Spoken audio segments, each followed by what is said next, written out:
असल में हमारा ये जीने का तरीक़ा है जो एक साथ का है। आप जामा मस्जिद में आप हैं, चारों तरफ घूम के देखिए सिर्फ़ हिंदू दुकानें हैं, मुसलमान भी होंगी, सिख भी होंगी, सबकी दुकानें हैं, हिंदू ज़्यादा दुकानें हैं। मैं भोपाल गई, भोपाल की जो शाही मस्जिद है सबसे बड़ी, वहाँ पर चारों तरफ सिर्फ़ हिंदू दुकानें हैं, मुसलमान की शायद ही एक आध हो, सिर्फ़ हिंदू दुकानें हैं मस्जिद के अंदर, उन फसील से लगी हुई। जहाँ-जहाँ भी मैं गई हूँ, सब जगह ये कदीमी मस्जिदें हैं और साथ में हिंदू एस्टेब्लिशमेंट्स हैं।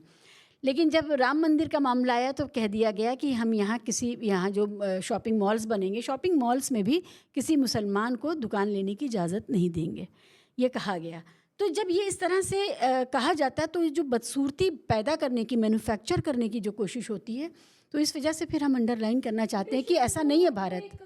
जो भी वो हो, बावजूद उसके मैं आपको बताऊं, एक समाज का एक वो ताना बाना है जो ना टूटा है ना टूटेगा। मैंने वो बेशक। मजबूत ताना बाना मैंने देखा है, ये कोई सुनी सुनाई बात नहीं है। हरमंदिर साहब में भी जब हम हरमंदिर जाते हैं साहब में वहाँ पर आप भी यही है जाइए। जी।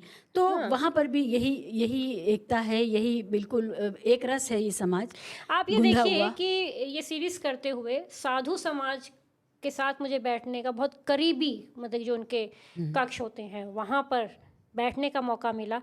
इतनी लंबी लंबी बहसें, इतने लंबे लंबे बातें, जो भी उनके गद्दी पर विराजमान जो लोग हैं, चाहे वो जूना अखाड़े के हैं, आपके नागा साधुओं के हैं, निर्मोही अखाड़े के हैं, निरंजनी अखाड़े के हैं, आप यकीन जानेंगे निजी बातचीत में मैंने कभी भी किसी भी मुसलमान के खिलाफ कभी एक शब्द नहीं सुना, एक शब्द नहीं सुना। कोई ऐसी बात ही नहीं है।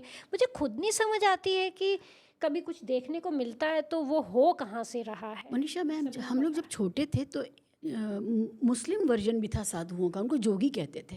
जोगी, हाँ, बिल्कुल। वो हरे कपड़ों में, ऑरेंज कपड़ों में और ब्लैक कपड़ों में, ये 3 कैटेगरीज थी जिसमें वो जोगी होते थे। वो सारा कुछ उनका ढप जो होता था वो साधुओं वाला होता था।